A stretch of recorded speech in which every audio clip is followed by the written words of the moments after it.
रीवा रियासत के वंशज बीजेपी विधायक दिव्यराज सिंह ताला बांधवगढ़ के मुख्य गेट के पास धरने पर बैठ गए हैं। उनका आरोप है कि इस वर्ष बांधवगढ़ टाइगर रिजर्व के किला में स्थित भगवान बांधवाधीश के दर्शन और पूजा अर्चना करने पर बांधवगढ़ प्रबंधन ने रोक लगा दी है। इस बात से नाराज रीवा सिरमौर के बीजेपी विधायक दिव्यराज सिंह अपने समर्थकों के साथ धरने पर बैठ गए हैं। दरअसल उमरिया जिले के बांधवगढ़ टाइगर रिजर्व के किला में स्थित भगवान बांधवाधीश के दर्शन और पूजा अर्चना के लिए हर वर्ष आम जनता के लिए श्री कृष्ण जन्माष्टमी के दिन खोला जाता रहा है, जिसमें जिले और जिले से बाहर के हजारों श्रद्धालु शामिल होते रहे हैं और यह परंपरा सदियों से चली आ रही है। लेकिन इस बार 19 अगस्त को मनाई जाने वाली श्री कृष्ण जन्माष्टमी पर बांधवगढ़ प्रबंधन के द्वारा बांधवगढ़ में किसी के भी प्रवेश पर रोक लगा दी गई है।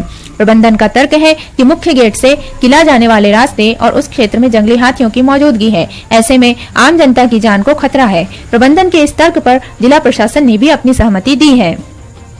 वहीं बीजेपी विधायक दिव्यराज सिंह का कहना है, बांधवगढ़ किले में विराजमान भगवान बांधवाधीश की पूजा अर्चना श्री कृष्ण जन्माष्टमी में 400 से 500 साल से होती आ रही है।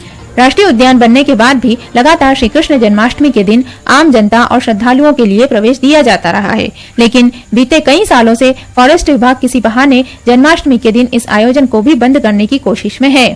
इस वर्ष भी उनके द्वारा बांधवगढ़ के अंदर प्रवेश पर रोक लगाने का शिगुफा यह कहकर छोड़ा गया कि किले के आसपास जंगली हाथी है, जबकि वहां पर हाथियों की कोई लोकेशन है न फोटो है। हमारे द्वारा विभाग और जिला प्रशासन से मांग की गई कि हमें भी किला तक ले चलकर स्थिति दिखाई जाए, लेकिन वे इसके लिए तैयार नहीं हुए।